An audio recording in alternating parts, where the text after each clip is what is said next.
Hello guys, welcome to another video. Today we're gonna talk about the relative value of the pieces. So be ready and let's go. So far we learned about all the chess pieces and how they can move on the chessboard. Each piece has an average value.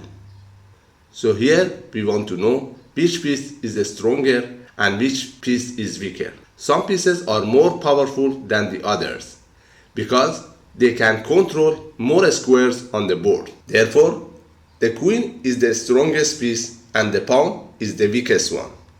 How we can evaluate the strength of the chess piece? Easily, we can make a table of relative pieces value.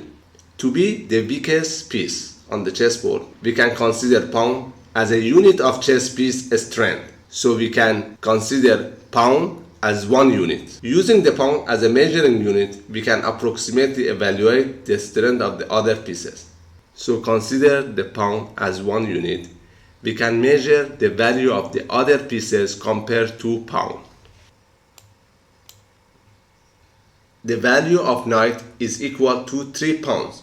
So we can consider knight as 3. The value of bishop is 3 as well.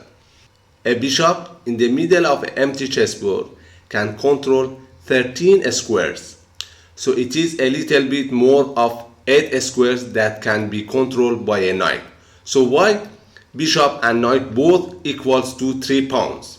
Any bishop can control just white squares or black squares, but knight can go to black and white squares. For that reason, bishop and knight, they are equal to 3 pawns.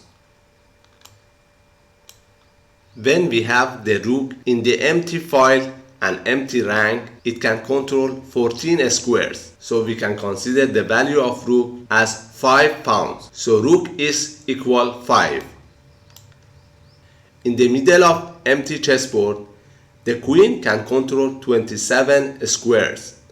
So it is the most powerful piece on the chessboard. We can consider the value of queen as 9 pawns. So the queen equal to 9. The value of pieces is so important. So anytime there is a possibility of capture or exchange the pieces, you have to consider the value of the pieces. So anytime you have to compare the value of the pieces you lose to the pieces that you can win. And you have to looking for the more valuable pieces. For example, a queen and a pawn equal to 2 rooks. Because the queen and a pawn equals to 10 and 2 rooks are equal to 10 as well. For example, a rook is equal to a knight and 2 pawns because the rook equal to 5 and knight and 2 pawns equal 5 as well. And for example, a bishop equals to 3 pawns.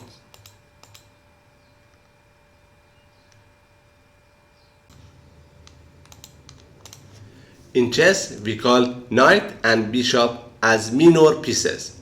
As you know, both of them equal to 3.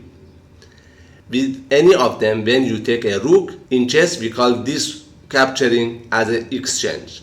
So as you know, so both of them are equal to 3 and rook equal to 5. So if you take a rook and lose a minor piece, you will win 5 pawns and you will lose 3 pawns. So totally you win 2 pawns. The king is a special piece. As you know, it cannot be moved to an attack square. So how we can evaluate it? The whole target of the chess game is related to the king. So we cannot give a value to a king. We will talk about that one in next videos. So briefly, pawn equal to 1, bishop equal to 3, knight equal to 3, rook equal to 5, and finally queen equal to 9. So this is all about the relative value of the chess pieces. If you like this video, subscribe to my channel and share it with your friend. See you in next video.